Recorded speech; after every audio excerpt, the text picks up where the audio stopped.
रासा international school की तरफ से आप सभी का इस वीडियो में स्वागत है।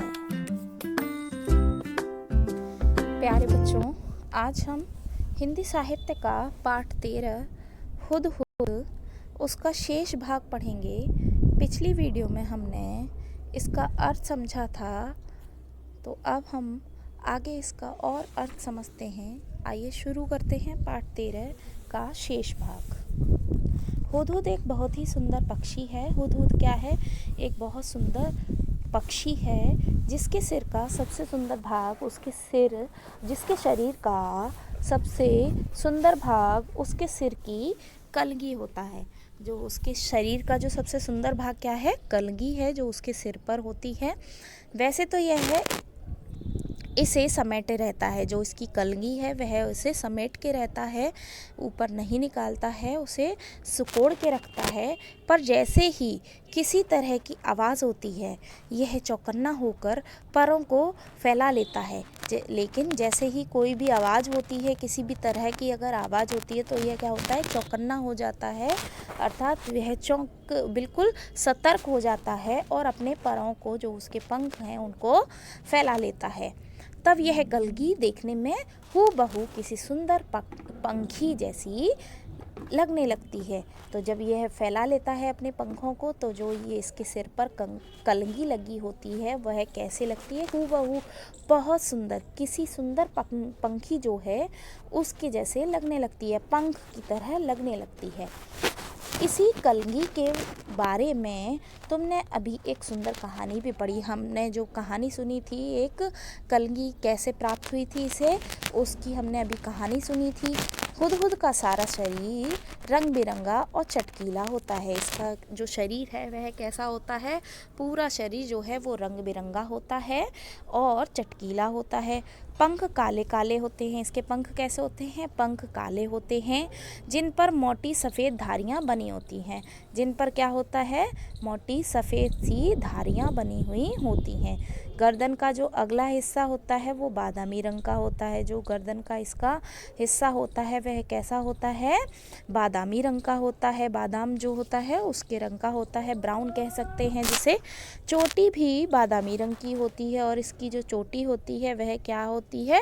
बादामी रंग की होती है। जो पंख के नीचे होती है कलगी के, वह कैसी होती है? वह भी बादामी रंग की होती है। मगर इसके सिरे काले और सफ़ेद रंग के होते हैं। लेकिन जो इसके सिरे होते हैं, जो इसकी जो बादामी रंग की चोटी होती है, उसके जो सिरे होते हैं वह कैसे होते हैं? सिरा मीन्स होता है जो ऊपर कोने में जो होता है उसे कहते हैं सिरा। वह कैसा होता है? वह काले और सफ़ेद रंग का होता है। दुम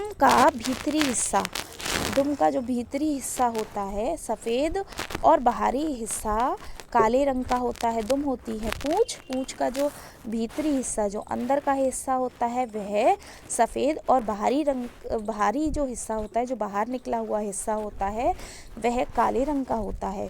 चोंच पतली, लंबी और तीखी होती है। इसकी जो चोंच होती है वह कैसी होती है? पतली होती है, लंबी होती है और तीखी होती है। इस चोंच से यह आसानी से ज़मीन के भीतर छिपे हुए कीड़े मकोड़ों को ढूंढ निकालता है। क्यों निकाल पाता है? क्योंकि इसकी चोंच जो है वह लंबी होती है, पतली होती है। तो यह क्या करता है? आसानी से ज़मीन में के भीतर जो छिपे हुए कीड़े मकोड़े होते हैं उनको ढूंढ के निकाल लेता है। इसकी चोंच नाखून काटने वाली नहरनी से बहुत मिलती है। जो इसकी जो चोंच है वह किससे मिलती है?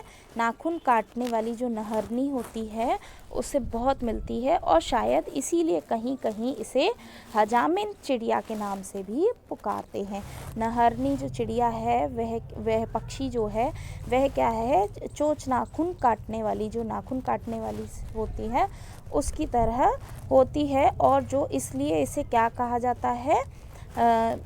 इसे इसीलिए हजामिन चिड़िया के नाम से भी पुकारा जाता है, क्योंकि नहरनी की तरह इसकी वो होती हैं चोंच वैसी होती है। इसीलिए इसे हजामिन के नाम से भी बहुत सी जगह पुकारा जाता है, बुलाया जाता है। हुदहुद हमारे देश के सभी भागों में पाए जाते हैं। हुदहुद जो पक्षी है वह हमारे देश के सभी भागों में, सभी हिस्सों में पाई जाती है। तुमने इसे अपने घर के आसपास अपनी तीखी चोंच से ज़मीन खोदते हुए अवश्य देखा होगा।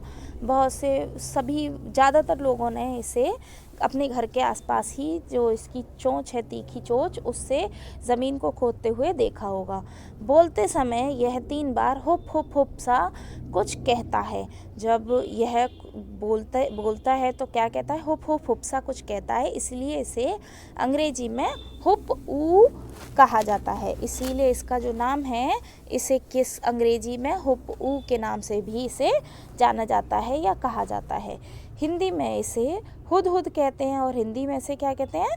हुदहुद कहते हैं।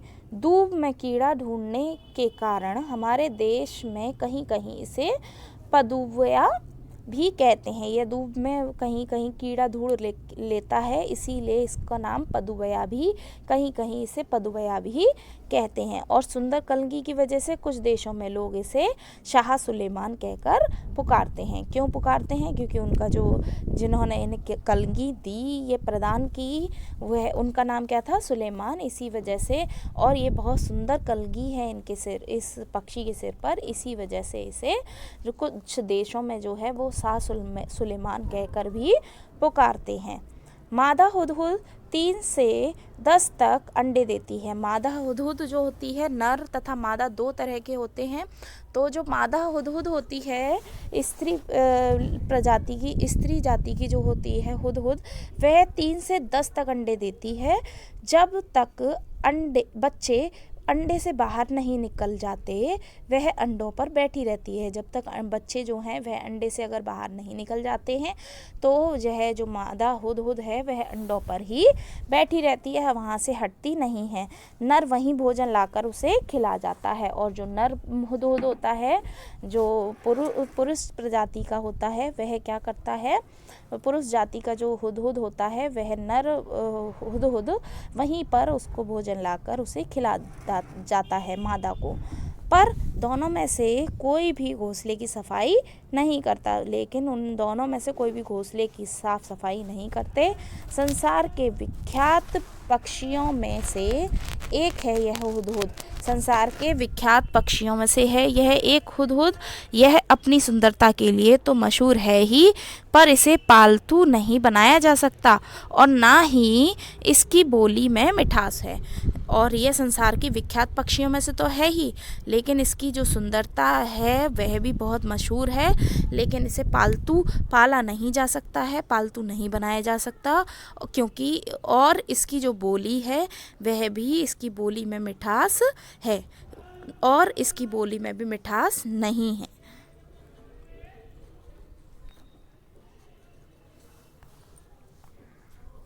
तो आज हमने क्या पढ़ा? आज हमने पाठ 13 हुदहुद का शेष भाग पढ़ा।